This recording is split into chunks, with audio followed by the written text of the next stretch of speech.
family of 4 is out on their private yacht in the Caribbean Sea to celebrate Ben, the youngest son's birthday. Ben's father, Tom, an oceanographer, teaches him how to fish, while his mother, Julia, a doctor, and his sister, Cassie, relax in the sun. Julia decides to go for a swim and dives into the water. After a few minutes, Julia notices something unusual about the water, but can't figure out what it is. Meanwhile, the compass on the boat malfunctions, though no one notices.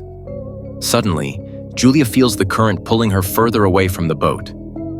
She panics and tries to swim back, but the current is too strong. Julia shouts for help, but no one hears her.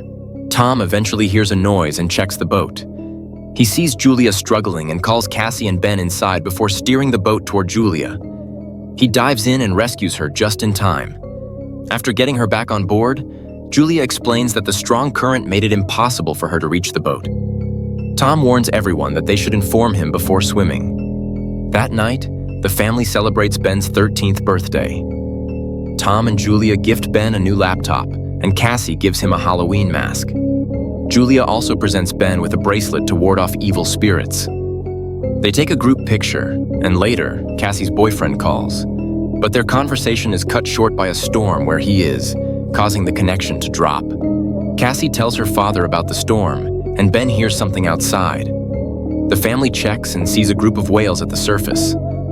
Tom reassures them it's normal, but when the whales push the boat, even he is confused.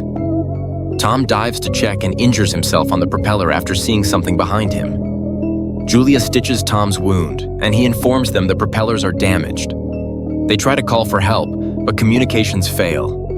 Suddenly, they hear loud noises and see objects falling from the sky, one heading straight for them. Tom uses the engine's last power to move the boat, saving them from being hit, but the engine fails.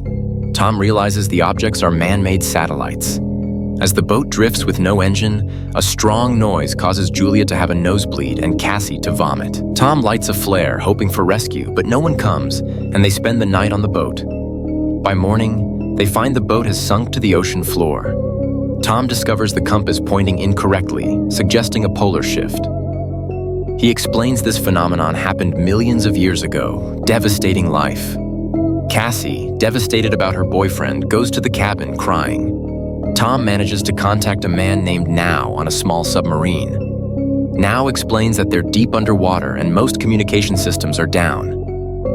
He agrees to rescue 2 family members as the submarine can only hold 3 people. Tom and Julia plead with Now to save their children. After much thought, Now agrees and shares his location. The next day, the family prepares for the journey. They meet a man with a dog who injures Tom and kills him after a fight. Julia hides the children and defends them when the man attacks the boat. Cassie uses a flare gun to injure the man, causing a fire.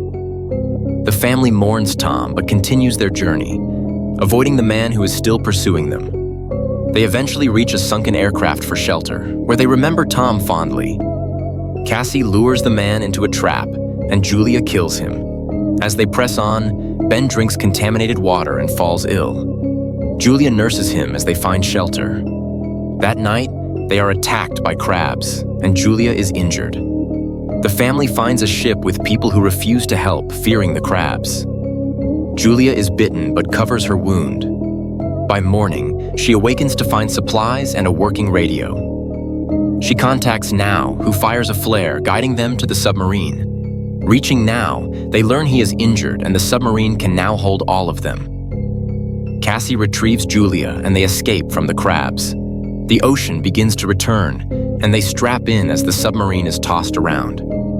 Eventually, they find themselves in a ruined coastal city, realizing they are among the few survivors. With most of humanity gone, they face the challenge of rebuilding and surviving.